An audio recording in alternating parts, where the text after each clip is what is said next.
Hello दोस्तों, नमस्ते, प्रणाम। मैं अनीता मौर्य सूरत से अपने यूट्यूब चैनल पे आप लोग को स्वागत करती हूँ।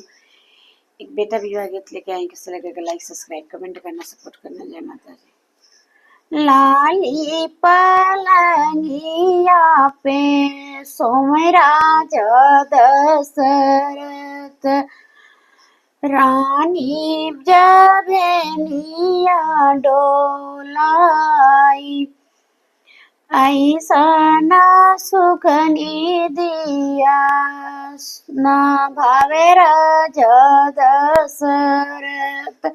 जही घरे राम कुमार, इतना बचन जब सुन राजा दशरथ, घोड़े पीठी भैले आसवार,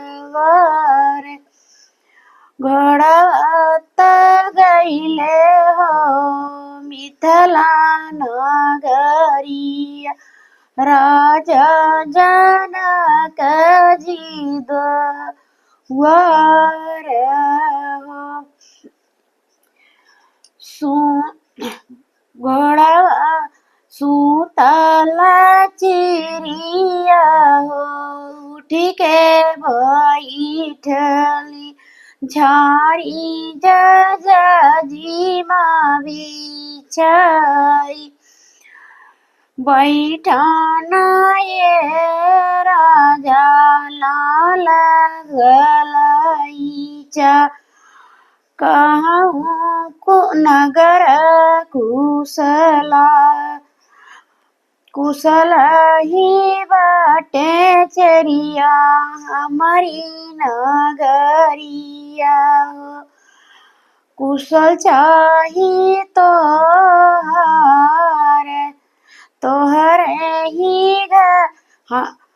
तोहरे ही घरे चरिया सीता कुमारी, हमारे ही घरे राम कुमार। अबही त दिन को दिन बाटे राजा दशरथ, आवे देता जेठ बैसाख, जेठ बैसाखवा के तपली तपनिया, राम सीता के हो के बिया